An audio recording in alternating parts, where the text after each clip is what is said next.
Notre invité aujourd'hui a été footballeur professionnel, il faisait partie des minots de l'Olympique de Marseille et il a même joué un match de Ligue des Champions avec les Girondins de Bordeaux. Bonjour Jean-Charles Debonneau. Salut, merci d'avoir accepté notre invitation de nous rendre visite ici. Tu es content? C'est un grand plaisir de venir, notamment dans une école où je vois qu'il y a de jeunes journalistes qui préparent leur avenir. C'est vraiment... Non, il ne faut pas essayer, il faut persévérer surtout. Et c'est une bonne chose pour vous et c'est avec grand plaisir que je suis là aujourd'hui. Alors on va parler de la défaite des Marseillais face aux Nantais samedi à l'Orange Vélodrome et après on parlera de toi si tu le veux bien. Avec plaisir. Tu me dis quand tu es prêt, on y va. Quand tu veux. Allez, c'est parti, on envoie le générique.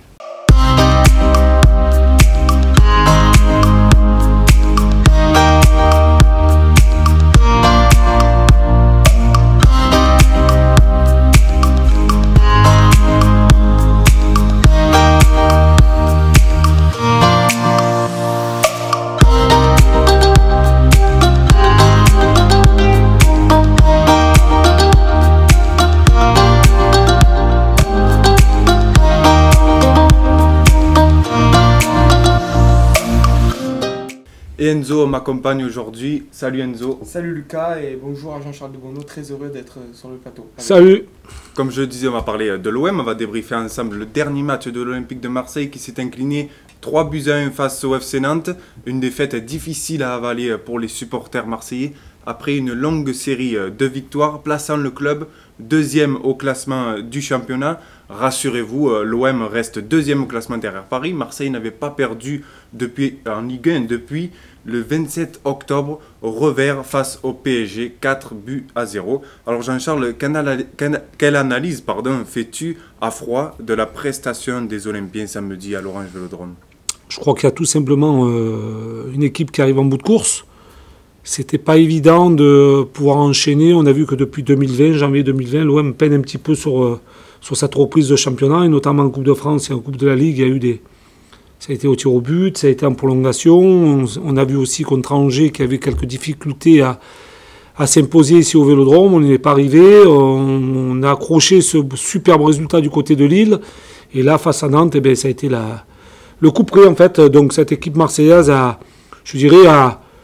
arrivé, comme je dis il y a quelques secondes, en bout de course, mais surtout c'était peut-être la période la plus délicate avant qu'ils repartent sur de bons pieds. Une équipe avec certainement un petit peu d'usure, avec un banc un petit peu peut-être pas assez profond aussi pour faire tourner son effectif. Villas-Boas a eu quelques difficultés à faire tourner son effectif.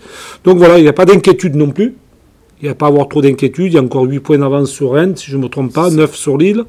Donc voilà, maintenant il va falloir enchaîner assez rapidement sur la prochaine journée. Enzo. Moi je suis tout à fait d'accord avec Jean-Charles. C'était une période charnière et l'Olympique de Marseille a plutôt bien géré avec 3 succès à l'extérieur face à Saint-Etienne, face à Rennes et face à Lille. Notamment face à Lille, je pense un des plus beaux matchs de l'Olympique de Marseille au vu du scénario, parce que l'OM était mené 1-0 puis peut-être 2-0 avec ce but hors jeu. Donc c'est mentalement, c'est force qu'ont fait les Marseillais. Et après face à Nantes, peut-être c'est un petit peu de relâchement, je pense. Parce que l'OM a vécu des matchs importants et peut-être celui-là était un peu moins important peut-être au vu du classement. Donc je pense que l'OM s'est relâché un petit peu. Et aussi, comme l'a dit Jean-Charles, physiquement, on voit que c'est quand même dur pour les Olympiens et pour faire tourner pour André Villas-Boas. Après on parlera des choix de Villas-Boas. Mais l'OM tourne à peu près à 14-15 joueurs grand maximum depuis le début de la saison. Et on voit comme des joueurs comme Valentin Rongier, comme Benedetto, ça commence à être compliqué pour eux. On va parler de Rongier, mais Jean-Charles, est-ce que tu contestes les choix d'André Villas-Boas? Non, pas du tout. Je pense que c'est un entraîneur qui a su remettre un petit peu les joueurs sur le droit chemin. C'est vrai qu'on a eu d'énormes difficultés. Rappelez-vous, il y a 2 saisons ou 2 saisons et demie avec Rudy Garcia, où l'Olympique de Marseille avait beaucoup recruté, on n'avait pas de résultats. Il y avait beaucoup de grogne aussi dans le stade Vélodrome. Aujourd'hui, Villas-Boas a tout remis à plat, redonné confiance à son effectif, a relancé aussi certains joueurs. Je pense que c'est un entraîneur qu'il faut qu'il reste à l'Olympique de Marseille parce que il a une philosophie de jeu qui était intéressante, mais aussi ce dialogue et cet échange entre les joueurs, les dirigeants, le public, qui est pour moi formidable. Donc voilà, non, il n'est pas remis en cause. Je pense que lui aussi s'attendait un petit peu à une rencontre comme ça, qui allait arriver. Et puis voilà, il ne faut pas dramatiser. Je pense qu'il va savoir aussi remettre les choses à leur place. Maintenant, je pense que pour l'avenir, c'est celui qu'il nous faut. Enzo, tu contestes les choix de Villas-Boas? Alors depuis le début de la saison, non, mais sur ce match, j'ai un petit bémol, c'est sur le fait de l'entrée de Maxime Lopez. Moi, je pense que je l'aurais fait rentrer un peu plus tôt, parce que c'est un joueur qui aime bien avoir le ballon, et l'Olympique de Marseille avait besoin de tenir le ballon et d'aller vers l'avant. On critique souvent Maxime Lopez sur le fait qu'il joue beaucoup vers l'arrière, mais c'est peut-être celui qui prend un peu plus de risques.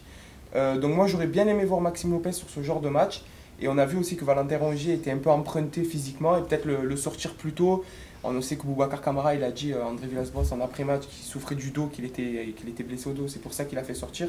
Donc depuis le début de la saison, bien sûr que non, parce qu'André Villas-Boas a remis l'Olympique de Marseille sur le droit chemin, on a fait revenir les supporters au stade Vélodrome, on a vu contre Nantes un stade à guichet fermé, ça fait plaisir de voir ça, sachant que ce n'est pas un cas d'or de la Ligue 1, le FC Nantes, et on voit que 60 000 spectateurs au stade, ça fait plaisir. Et ça aussi, il faut remercier André Villas-Boas qui fait un travail exceptionnel, qui a relancé des joueurs comme Amavi, comme Douye Tchaletatsar, comme Radonjic. On voit la prestation de Mandanda, même s'il fait une erreur, mais c'est anecdotique parce que bon, voilà, on se relâche un peu, c'est un 3-1, l'Olympique de Marseille, les joueurs étaient plus portés vers l'avant. Mais je conteste juste le choix d'avoir fait rentrer peut-être Maxime Lopez un peu plus tôt. Je ne sais pas ce qu'en pense Jean-Charles sur ce point. Oui, après une défaite, il y a on peut se poser beaucoup de questions, c'est certain que mais l'entraîneur a une optique de jeu dès le départ, il pense que ses joueurs, et puis bon, il faut savoir aussi quand on est entraîneur, quand on est joueur, On connaît mieux les joueurs. Voilà, on les connaît mieux, on les voit pendant la préparation, on les voit la semaine, ce qu'ils ont dans le ventre, ce qu'ils peuvent nous apporter sur certaines rencontres. Après, on peut discuter certains choix. Mais certes, je ne pense pas qu'il ait mis l'équipe en difficulté. Alors, c'est vrai qu'on aurait pu, même que Kawi, qui était frais, qui n'a pas beaucoup joué ces derniers temps, il aurait pu faire sa rentrée. On a beaucoup parlé du petit Ake, qui lui avait fait une superbe rentrée du côté de Lille. Il y a un tas de choses qui pourraient être mises en question, mais je pense que ces choix ont été bons. Après, sur les changements, c'est toujours délicat de pouvoir se dire, si on avait fait rentrer tel et tel joueur, la situation aurait changé. Bien sûr, c'est plus facile de parler maintenant que d'être... Ouais. Mais certes, je pense que l'OM était dans un mauvais jour. On a vu dès les premières minutes, déjà, on n'avait pas la maîtrise du jeu. Nantes avait pris le dessus sur la rencontre, notamment sur les côtés. Ça a été difficile, on a fait quelques erreurs de placement. Donc voilà, après... non, moi je ne remets pas tout en cause, mais certes, après, c'est vrai que les changements, on aurait pu mettre l'un ou l'autre. Je ne pense pas que ça aurait pu changer grand-chose à cette rencontre-là. Bien sûr, le FC Nantes mérite amplement largement. Avant cette défaite de l'Olympique de Marseille, l'OM était en pole position pour disputer la Ligue des Champions, mais là, les adversaires se rapprochent. Faut-il s'inquiéter, Jean-Charles? Pas du tout. Je pense qu'il y a une remise en question. Je pense qu'il faut qu'ils soient conscients de ce qui peut se passer derrière aujourd'hui. Surtout conscients de leurs valeurs. Il faut qu'ils soient conscients de leurs valeurs et d'aller faire un match dès vendredi soir du côté de Lille. On sait que c'est un derby. Même si 17e au classement aujourd'hui, ça restera une grosse difficulté parce que c'est un club du Sud, c'est un club qui veut se sauver. L'Olympique de Marseille a besoin de points pour garder cette distance entre le deuxième et le troisième, c'est-à-dire après Nantes, juste derrière nous, Rennes.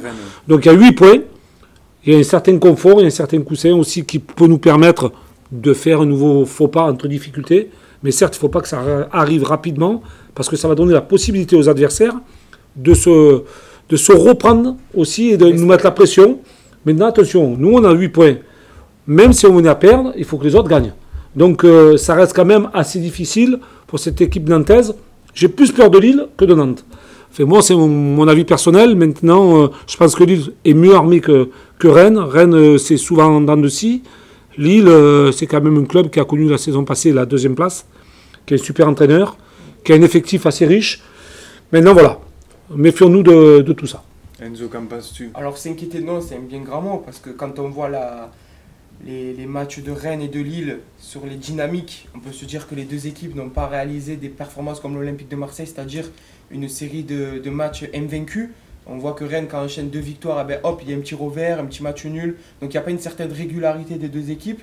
Donc s'inquiéter, non. Mais attention. Attention, pourquoi? Parce que si l'OM commence à enchaîner par exemple 2 défaites, une défaite face à Nîmes, après pour se relancer, ça va être très compliqué pour redonner de la confiance aux joueurs. Après, bien sûr, André Villas-Boas sait comment gérer ses joueurs. Mais attention, voilà. Si l'OM s'impose face à Nîmes, et c'est ce que je pense, ça va remettre du baume au cœur aux joueurs, ça va redonner de la confiance. Et voilà, après, on est reparti pour peut-être 2-3 victoires. Mais attention, comme l'a dit Jean-Charles, face à Nîmes, Nîmes a enchaîné 4 victoires et malheureusement c'est la défaite ce week-end. Mais c'est une équipe qui revient bien. Malgré là, il y a Briançon, le défenseur central et capitaine, qui sera suspendu. C'est le match de l'année pour les Nîmois. Les supporters, on sait que c'est des supporters proches. Le stade des Costières va être plein. C'est un stade qui fait du bruit. C'est un stade qui met la pression sur les adversaires. Donc attention, on se rappelle que l'année dernière, l'OM avait perdu 3-1. C'était pas le même contexte. Mais bon, voilà, attention quand même. Mais je pense que l'OM, non, on ne doit pas s'inquiéter de ses adversaires. Mais vous parlez de Nîmes. Peut-on avoir peur du match contre Nîmes vendredi soir, Jean-Charles? En fait, c'est un match particulier. C'est pas une question d'avoir peur. Je pense que c'est une question de volonté et surtout de caractère. Cette équipe nîmoise, on ne va pas dire que c'est une grande équipe, puisqu'elle se retrouve 17e au classement, qu'elle peine aujourd'hui pour revenir. Elle a perdu beaucoup d'éléments offensifs, notamment en début d'année, enfin au mois de juin, pendant le mercato d'été. Aujourd'hui, ils ont su récupérer quelques joueurs par des prêts, par des petits achats, qui font le bonheur des Nîmois. Alors, Nîmes est une équipe qui a du caractère, comme il vient de dire, avec des ressources, des nouvelles ressources depuis 2020, qui sont capables aujourd'hui de battre tout le monde dans ce championnat. Je ne vais pas parler de Paris, parce que Paris est quand même une équipe largement supérieure dans ce championnat français. Mais certes, c'est une équipe qu'il va falloir se méfier. Se méfier parce qu'il y a la combativité, parce qu'il y a de l'envie, parce qu'il y a envie de se sauver aussi. Il y a un petit budget face à l'Olympique de Marseille, qui reste un club toujours très très gros et qu'on a toujours envie de battre. Et puis surtout, c'est un rival. Et un derby. Donc quand je dis rival, c'est pas dans le classement, mais un rival parce que c'est pas très loin de Marseille, c'est à 100 km. Donc voilà. Et puis ce genre de rencontre, les joueurs aiment les jouer aussi. Quand on est joueur, on aime jouer dans un stade plein, face à des joueurs qui ont envie en face aussi, qui sortent aussi de leurs 18 mètres, de leurs 20 derniers mètres pour donner la possibilité d'aller marquer un but. Et puis l'OM, ça donne des possibilités aussi de contre ou de jeu plus offensif. Enzo sur Nîmes-Marseille. Non, il ne faut pas avoir peur parce qu'on est l'Olympique de Marseille. L'Olympique de Marseille se doit de gagner ce genre de rencontre. Mais comme je le disais tout à l'heure, attention parce que comme vient de le répéter Jean-Charles, Nîmes a du caractère. C'est une équipe qui n'a plus rien à perdre si ce n'est le maintien. Donc ils vont tout donner sur ce genre de match, sur ce genre de rencontre devant leurs supporters. Parce que leurs supporters, voilà, gagner contre l'Olympique de Marseille, c'est presque le match le plus important. Il faudra faire juste attention sur comment bien gérer les premières minutes, je pense, parce que Nîmes va mettre la pression d'entrée. Et si l'OM arrive bien à gérer les 15-20 premières minutes, je pense qu'après, l'OM pourra développer son jeu. Mais voilà, les 15 premières minutes, je pense, vont être le plus important pour l'Olympique de Marseille, à bien les gérer, à faire attention, à bien défendre. On l'a vu face à Nantes, c'était un peu plus compliqué défensivement. Mais voilà, bien gérer les 15-20 premières minutes et après, je pense que ça va dérouler pour l'OM. Comment les Marseillais doivent-ils jouer sur le couloir droit, côté déficient depuis le début de la saison, Jean-Charles? En fait, on a ce côté droit qui est en difficulté. Pourquoi? Parce que Sakai n'a pas retrouvé toutes ses capacités de la saison passée. On sait que cette saison, il a plus de difficultés à faire de gros matchs comme il le faisait avec son caractère. Certes, ça n'enlève pas toutes ses qualités de joueur. Je pense qu'il y a un coup de suspension, un coup de blessure. Alors donc là, c'était Sakai qui devait jouer au dernier moment. Il n'a pas pu jouer parce qu'il a été blessé. Donc je pense qu'il aura son retour sur le côté droit. Je pense que Sarr montera d'un cran aussi. Donc voilà, après c'est une question de positionnement, c'est une question d'envie. On a aussi, et puis quand on est fatigué physiquement et puis un petit peu mentalement aussi, ça arrive dans un courant de l'année, dans la saison. Donc on prend des buts d'inattention, on n'est pas concentré. Donc voilà, il faut de la concentration face à de grosses équipes, face à des équipes moyennes, face à des équipes qui vont jouer le maintien, c'est-à-dire Nîmes, pardon. Donc voilà, c'est une question de concentration, une question de groupe, une question d'envie.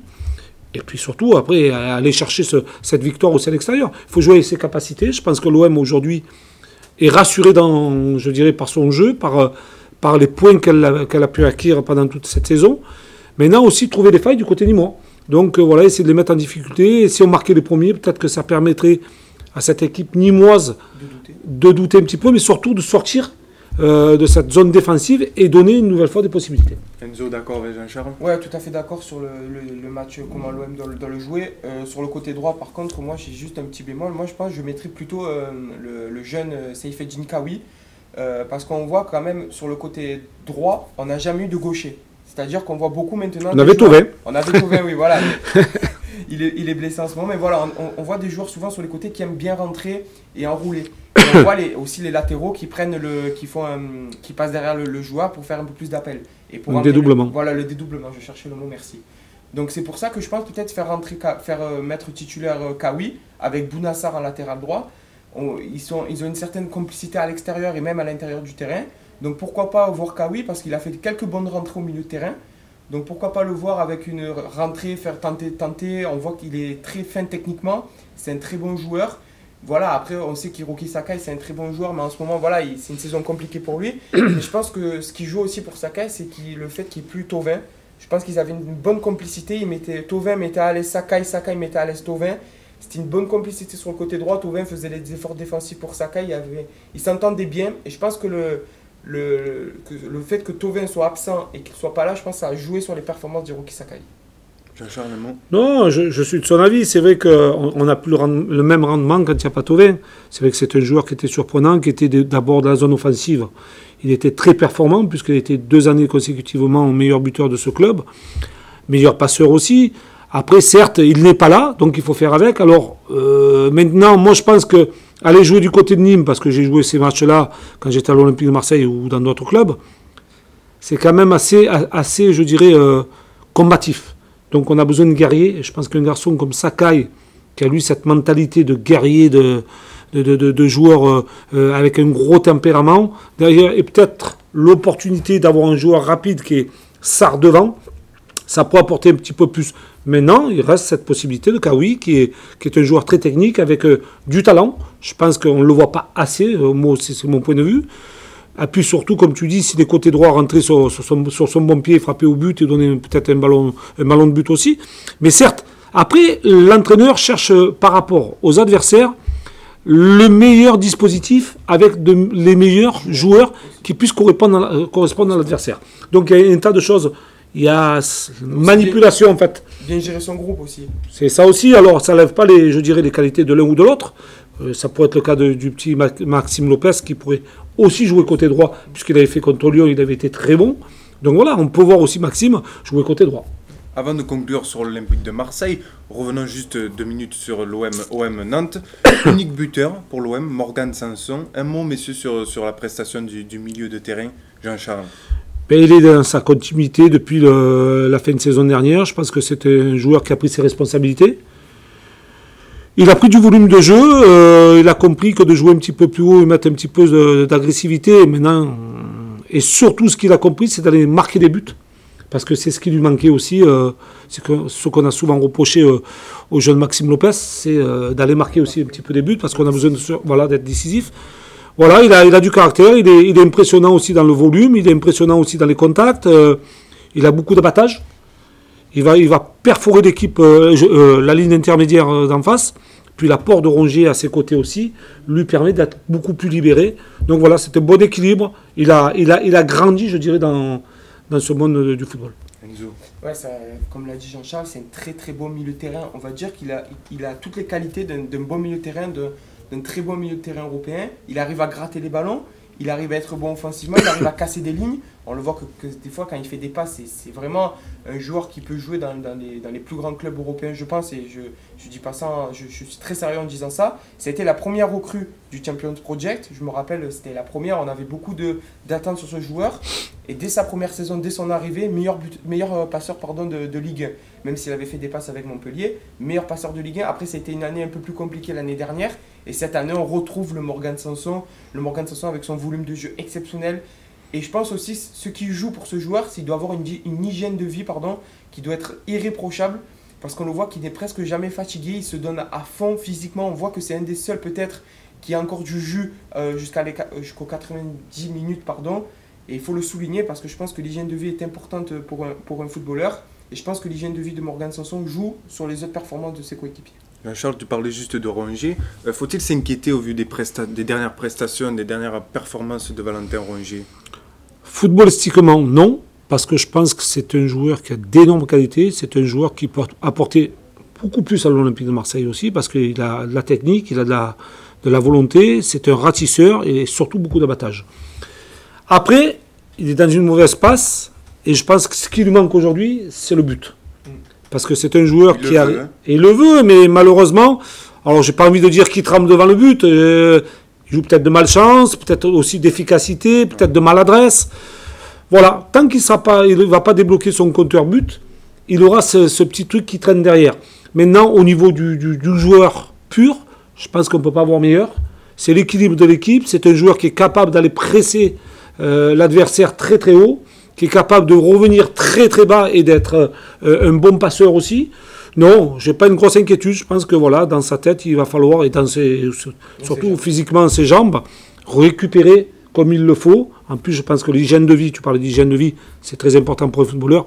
Et lui, je pense que là, il a tout compris. D'abord, de l'école nantaise, déjà, on le savait. Un joueur intelligent aussi, c'est important aujourd'hui de savoir que les joueurs ont besoin aussi d'avoir beaucoup d'intelligence dans le jeu par rapport à la tactique de l'entraîneur. Non, pas véritablement inquiet. J'ai presque envie de dire qu'il faut qu'il se relance. Voilà. Enzo Soranger. Moi, je pense, je suis du même avis que Jean-Charles, c'est-à-dire qu'il faut qu'il déclenche son compteur but. Il faut qu'il marque. Contre Lyon, on l'a vu, le penalty qu'il a tiré, c'est pas un très bon penalty. On voit qu'il est quand même proche du gardien, mais on le voit quand même qu'il est relancé, qu'il est reparti. Il ne s'est pas apitoyé sur son sort. Il a dit même en zone mixte, c'est un geste technique raté. Voilà, il faut se relancer. Et on l'a vu contre Nantes aussi, il était un peu emprunté. Il a fait quelques mauvais gestes techniques, il a raté quelques passes. Je pense que c'est plutôt dans la tête. Physiquement, je pense qu'il est toujours là, mais c'est plutôt dans la tête, c'est-à-dire qu'il veut marquer son but et c'est normal. Parce qu'on voit que Morgan Sanson marque, on voit que même Boubacar Kamara a marqué 2 buts cette saison, on voit que voilà, tout le monde à peu près marque, et même les défenseurs marquent. Alvaro, il avait marqué en Coupe de France. Et finalement, c'est peut-être un des seuls, et presque le seul à ne pas avoir marqué encore en championnat, et même en Coupe de France, ou même en Coupe de la Ligue. Donc voilà, je pense que c'est dans la tête. Dès qu'il aura déclenché son but, ça va relancer Valentin Rongier. Alors, fini de parler de Marseille. Jean-Charles Debonneau, comme je le disais en préambule, tu as été joueur. Tu as disputé 17 matchs en Division 1 et 203 en Division 2, sans oublier un match en Ligue des Champions, anciennement la Coupe des clubs champions européens, avec les Girondins de Bordeaux. Jean-Charles, c'était un rêve de gosse de jouer avec l'OM? Ah ben oui, quand on est Marseillais déjà de souche, et qu'on joue dans un petit club, dans un quartier, d'être contacté par l'Olympique de Marseille, même si au début je ne voulais pas y aller. Il fallait y aller à tout prix, parce que c'est mon club de cœur, c'est ma ville, c'est mes amis, il y a tout le monde qui était là. Et puis le Vélodrome représente toujours un symbole. Je pense que c'est le temple du football, Marseille. Qu'on puisse dire n'importe quoi, Paris en Ligue des Champions, mais le temple du football, ça reste l'Olympique de Marseille. Le Vélodrome, oui, c'était pour moi l'objectif principal d'arriver, mais surtout de me faire plaisir. Après, c'était pas un but financier, c'était d'en faire mon métier parce que j'aimais le football et j'aime toujours le football, parce que le sport était pour moi une priorité. Donc voilà, j'en ai fait ma carrière, j'en ai fait mon métier, et je suis le plus heureux du monde d'avoir porté ce maillot-là et fier de l'avoir porté aussi. Tu parlais de ton club de quartier, tu fais référence à Grande Bastide de Cazaux. Exactement, j'ai commencé à la Grande Bastide de Cazaux dans le 12e arrondissement, très jeune, et puis bon, je suis parti à l'âge de 15 ans où j'ai signé mon premier contrat à l'Olympique de Marseille, mon contrat d'aspirant. Après, j'ai fait mes 2 années de stagiaire. Après, j'ai fait mes 5 années professionnelles avant de partir au Girondins de Bordeaux. Voilà, j'aurais pu rester plus longtemps. Mais bon, malheureusement, ça ne s'est pas fait pour un désaccord avec l'ancien président Jean Carieux. Malheureusement, c'est comme ça, c'est la vie d'un footballeur. Il faut savoir aussi s'expatrier de temps en temps. J'aurais bien fait toute ma carrière ici à Marseille, parce que je l'aurais voulu, je le pensais. Malheureusement, ça ne s'est pas fait parce que voilà, il y a eu des petites tiraillements entre le président et moi. Enzo a une question pour toi. Oui, j'ai une petite question. Donc, tu as fait partie de l'équipe des Minots qui a remonté le club en division 1, pardon, notamment avec José Anigo, avec Eric Dimeco. Est-ce que ça reste ton plus beau souvenir en tant que footballeur? Alors, c'est assez paradoxal quand je dis que oui et non. Parce que l'un des plus beaux souvenirs et le plus rapide, ça a été la finale de la Gambardella. Donc on est les seuls à l'Olympique de Marseille et à Marseille à l'avoir gagné, puisque nous n'étions que 13 à l'époque. Et c'est cette équipe des Minots qui l'a gagné. En fait, à 90% en majorité, c'était cette équipe. C'est le premier grand trophée que j'ai pu gagner, puisque c'était être champion de France. Et quand aussi qu'on gagne la Gambardella, ça représente énormément pour le club professionnel. Donc c'est un des plus beaux trophées. Après, certes, c'est la montée. C'est vrai que cette montée avec ce peuple marseillais, cette ambiance au stade, cet engouement, cette ferveur, je pense que ça peut être qu'inoubliable. Je pense que quand on vit des moments comme ça, on vit ses plus beaux moments de sa carrière, même si j'ai été champion de France avec Bordeaux, même si j'ai gagné la Coupe de France avec Bordeaux, l'Olympique de Marseille reste gravé, je pense que c'est mes plus beaux souvenirs. Quelle est la différence selon toi entre l'OM des années 80 et l'OM d'aujourd'hui? Ben, il y a tout qui change. En fait, il y a déjà le staff. Nous, on n'avait qu'un seul entraîneur, qui était Roland Gansart. Donc il faisait tout, on l'aidait à porter les buts, les chasubles, les bouteilles, les plots, les terrains, les pelouses, les ballons, les équipements. Puis bon, maintenant, les joueurs, c'est tout à fait autre chose. Les joueurs, c'est des voitures de course. Hein, ils sont canalisés par des préparateurs physiques, par des kinés, par des ostéopathes. Ils ont un programme d'entraînement particulier, ce qu'on n'avait pas nous. Nous, on arrivait, on se changeait, on jouait. Donc, blessure, pas blessure, c'était pareil. Nous, ça nous est arrivé, juste une petite histoire, qu'on s'entraînait à Luvonne, on s'entraînait à Saint-Menet. Quand le terrain était boueux, eh bien, on ne pouvait pas s'entraîner sur le terrain parce que la municipalité ne voulait pas. On allait s'entraîner sur du béton. Donc, voilà, c'est toute la différence, ne serait-ce que là. Après, il y a un programme qui est fait différemment que par rapport à ce qu'on était nous, puisque bon, nous... et puis bon, à l'époque, on n'était que 13 à jouer. Là, aujourd'hui, ils sont 16, 18. Il y a des roulements, il y a un effectif de 30. Nous, on était un effectif de 16, 17. Donc voilà, fatigué, pas fatigué, les déplacements, on partait en bus, en train. Voilà. Après, l'évolution du football, c'est très bien. Je pense qu'aujourd'hui, il faut qu'ils se rendent compte que cette évolution est superbe. Il faut qu'ils en soient conscients. Je pense que voilà, c'est des bases aussi que les clubs mettent à leur disposition avec de la récupération. Il y a beaucoup de matchs. Il y a beaucoup de voyages. Mais voilà, c'est dans le monde professionnel, il faut être aussi prêt à tout ça. Et surtout être prêt, je dirais, mentalement. Et surtout dans l'hygiène de vie, parce qu'on y revient souvent, dans la récupération. Voilà, je pense que quand on fait ce métier entre 8 et 15 ans, il faut être à fond là-dedans. Au top, ouais. Aujourd'hui, on assiste à un football business plus qu'à un football passion. Quel est ton sentiment sur cela? Ben, on n'a qu'à le voir avec le Paris Saint-Germain. Hein. C'est Manchester City aujourd'hui qui risque d'être pénalisé par l'UEFA, par la FIFA, pour les Coupes d'Europe. Donc on se rend compte que l'argent fait tout. Donc il y a un championnat à deux vitesses. On voit le Paris Saint-Germain dans le championnat français qui, lui, a 30 joueurs sous contrat. Est capable de se priver d'un joueur comme Ben Arfa. On lui donne 800 000 euros par mois sur le banc de touche. On lui dit tu ne joueras pas. On va te payer 800 000 euros, mais tu ne joueras pas. Donc, c'est plus le cas de tous les autres clubs. Aujourd'hui, le contrôle, la DNCG contrôle tout. Voilà, c'est un foot business. C'est de la pub, c'est de l'image, c'est de la rentabilité, c'est du spectacle. Donc, voilà, c'est des shows. Quand on rentre au Vélodrome, aujourd'hui, on a les lumières qui vont dans tous les sens. Ça fait partie du nouveau football. Bon, après, on voit les transferts, hein. On se rend compte des transferts. Mbappé, là, ça va être un truc de fou. Haaland, du côté de Dortmund, qui a fait une superbe affaire, puisqu'ils n'ont payé que 20 millions, si je ne me trompe pas. Ça va être un coût de 150 ou 200 millions à la revente. Voilà, on fabrique tout ça. On a les télés qui donnent beaucoup de plus d'argent que ce qu'on donnait nous, puisque nous, c'était... Voilà. Maintenant, dans les matchs toutes les 10 minutes, nous, on faisait un match par mois. À l'époque, Canal transmettait un match par mois. Donc ça fait partie du jeu. Il faut en profiter. Mais par contre, les joueurs, il faut qu'ils profitent de tout ce qu'on leur donne. Mais il faut qu'ils sachent le rendre aussi. Il faut être aussi, je dirais, honnête vis-à-vis des gens qu'on nous paie, les gens qui nous paient et les gens qui viennent au stade. Voilà, je pense qu'il y a un respect là-dessus à avoir. Alors moi, je ne suis pas contre un joueur, bien au contraire. Je suis pour qu'un joueur gagne beaucoup d'argent, mais qu'il sache aussi respecter les gens qui viennent au stade et les gens qui les paient. Voilà, c'est tout ce que je demande. C'est très important. Et après ta carrière de footballeur, tu rejoins l'OM TV, la chaîne de l'Olympique de Marseille. Tu étais consultant sportif et en 2018, la chaîne cesse de diffuser. Comment as-tu vécu l'arrêt de la chaîne? Alors j'ai eu cette chance et ce bonheur de travailler en tant que consultant. Effectivement, c'est vrai qu'ancien joueur, ça m'a permis de développer un petit peu plus de choses, d'être toujours au contact des joueurs, d'être sur le stade, de faire les déplacements avec les joueurs. J'ai pris un immense plaisir parce que je trouve que il n'y a rien de plus beau que de rester dans son métier, même si on est un peu sur l'extérieur. On côtoie toujours les joueurs, on parle toujours de ballon. Après, c'est vrai que l'arrêt de la chaîne, ça m'a beaucoup touché, comme ça a touché beaucoup de personnes, et beaucoup de Marseillais aussi, puisque beaucoup de gens m'en parlent. Je pense que ça s'est fait brutalement. C'est ce qui m'a le plus déçu, en fait. Ça a été mal fait? Ça a été fait brutalement, d'une manière pas très propre. Alors, je ne vais pas dire que j'en veux aux dirigeants qui ont arrêté ça, mais je pense qu'on aurait pu le faire d'une autre manière. C'est-à-dire nous prévenir au mois d'avril, au mois de mai, en nous disant, ben voilà, la chaîne va cesser, au lieu de nous dire une semaine avant la reprise du championnat, du moins moi, personnellement, on l'a dit une semaine avant. Donc, je n'ai pas pu me retourner et retrouver, de faire des demandes à droite, à gauche, même si j'en ai eu quelques-unes. J'étais un petit peu déboussolé, j'étais certainement déçu aussi.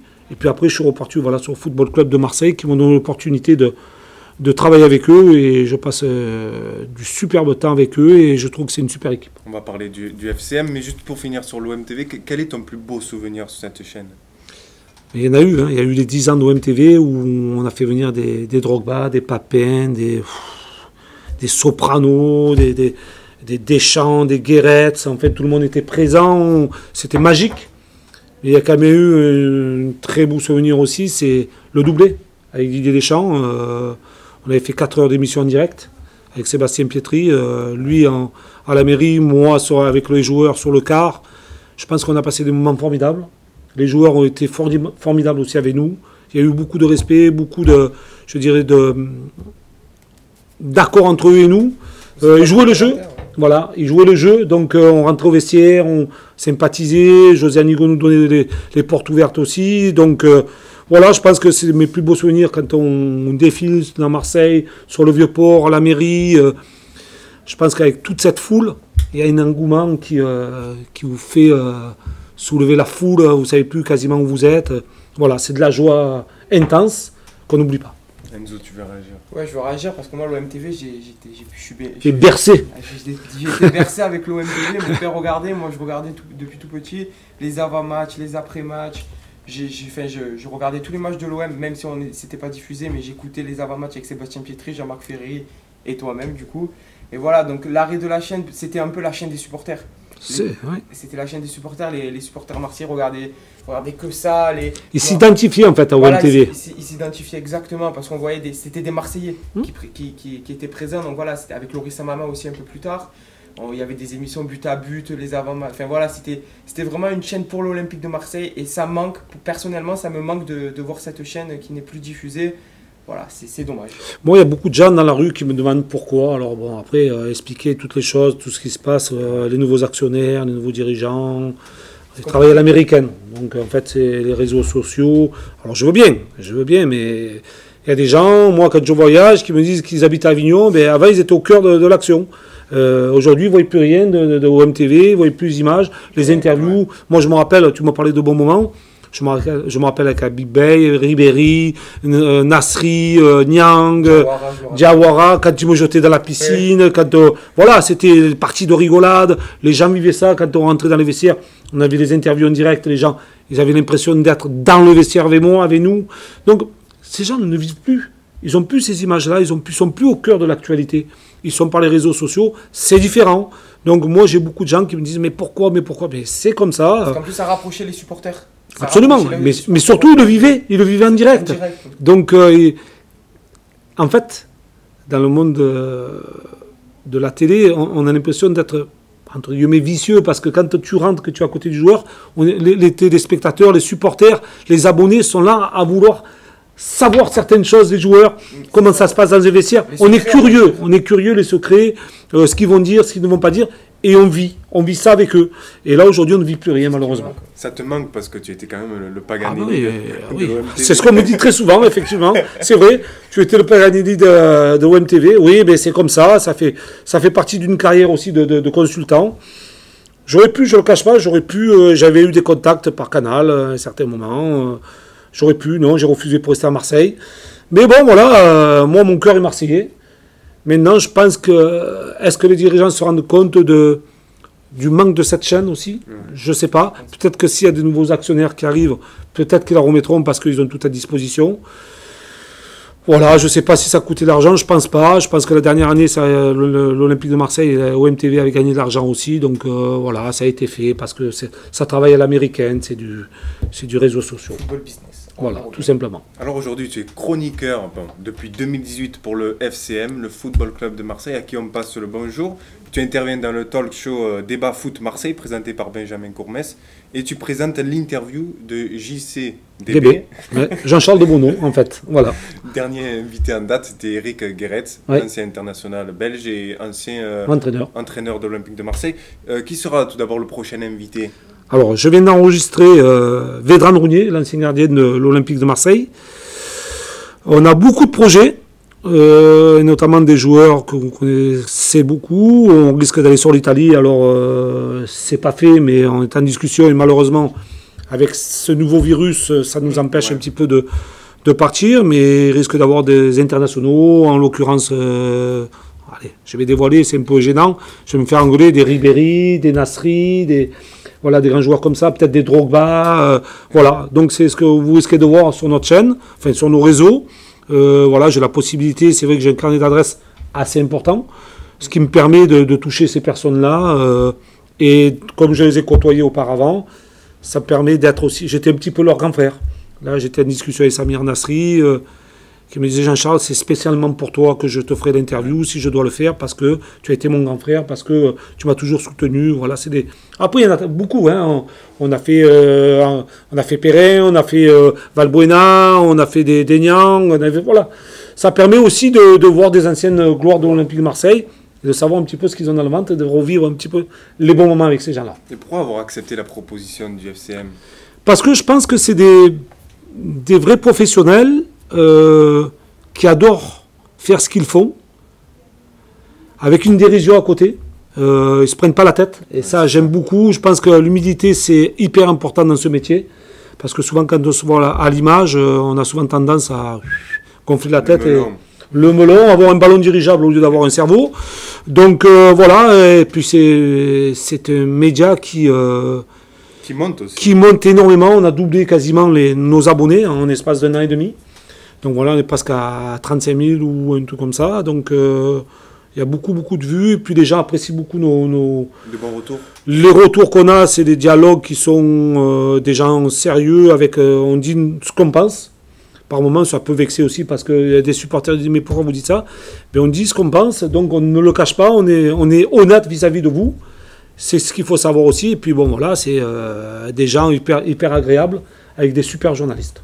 Enzo, un dernier truc à dire à Jean-Charles? C'était un grand plaisir de t'avoir sur le plateau. Voilà. Je te voyais quand j'étais petit derrière l'écran et maintenant j'étais sur le plateau. C'est une grande fierté. Maintenant, c'est à vous de prendre ma place, en fait, entre guillemets, d'arriver un petit peu à gravir les échelons. C'est très bien ce que vous faites. Félicitations. Il faut continuer, persévérer, surtout, et ne pas se décourager. Croyez-moi, il y aura toujours une porte qui va s'entrouvrir. Il faudra prendre le bon chemin. Voilà. Après, moi, j'ai jamais fait d'école de journalisme. J'ai jamais rien fait. J'ai appris sur le tas. Bon, après, j'avais la possibilité, j'avais surtout cette chance d'être un ancien joueur, ce qui m'a permis de connaître le terrain, les sensations d'un footeux. Vous, c'est autre chose, mais maintenant, il y a un tas de choses qui peuvent s'ouvrir devant vous. Profitez-en. Merci Jean-Charles. Merci à vous. Et on embrasse Isaac et on se dit à la prochaine pour encore plus de débats. Ciao, ciao. Ciao.